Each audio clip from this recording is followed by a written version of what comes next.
Hey everyone, it's Betty Louise or Coach Betty. I'm the host of Green Think Internet Radio, and you're about to hear an excerpt from one of my interviews. Please check out the full show at womenonair.biz. That's www.womenonair.biz. Hope you enjoy it.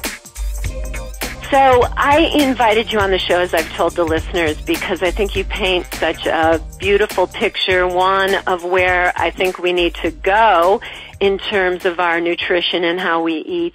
And also, you do a great job of just talking about why we should make some changes. And so if you could spend a minute or so just talking about the why of what is so important about us making changes and what's going to happen. And Sure. Well, I think one of the things that surprises a lot of people is how deeply the food system is implicated in climate change. 25 to 33% of climate change gases can be traced directly to our food system. So that's a really big deal. Mm. And then, so that's sort of the planet side of things. And then in terms of our own health, today, of course, the average American consumes 170 pounds of sugar every year.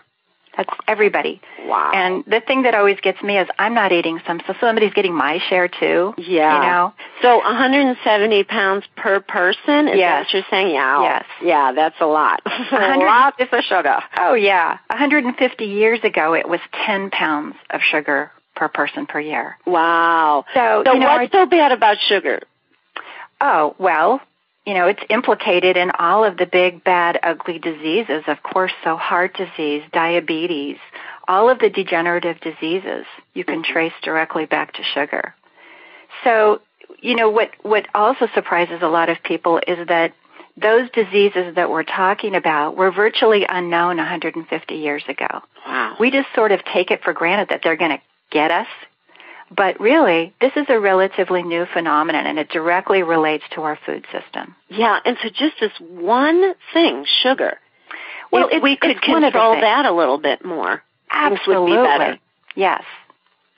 So one more statistic for you.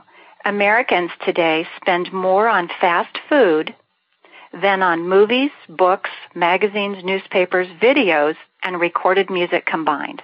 Yeah. So you can see why we're sort of in this, obesity problem, heart disease problem, and diabetes problem. Yeah, it's spiraling a bit, and until we have conversations like this. That's right. To begin to create new visions of where we're going. So, you've been involved in the Weston Price Foundation, and maybe you can explain exactly what that is in the slow food movement, and I love where that's going. So tell us a little bit about that. Well, I started with the Weston Price Foundation about 12 years ago is when I first heard about it. And basically, Weston Price was a dentist who lived in the 1930s, and in terms of dentistry, you would look at the mouth as a mirror of the health of the body. And he discovered that really quite suddenly people's mouths and jaws were changing, and he surmised that it was caused by the food, because at that point in time, food was starting to become industrialized. So he spent the next 10 years really traveling the globe and looking at indigenous people who still ate their indigenous diets. And he found that they celebrated excellent health. They all had great dental formation of the jaw. They had no cavities. And so today there's a foundation that sort of embraces going back to the way people ate before the industrialization of food. And that's what the Weston A. Price Foundation does. Their website is westonaprice.org. So that's a really good place for people to kind of tap into, well, how did people eat back then? Because really, we've sort of forgotten. Yeah. So when are we talking about? So we're talking about 150 years ago? Well, Weston Price did his work in the 30s, and at that point in time, there were still tiny pockets of people that he could find. But basically, we're talking about before the industrialization of food, when people ate locally, when they ate what they grew and what they raised. in terms of, animals.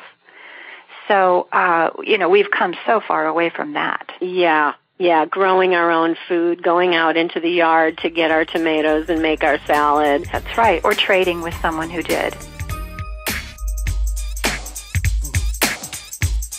If you like what you've heard and want to get more information about how to be green, sustainable, conscious, check out Women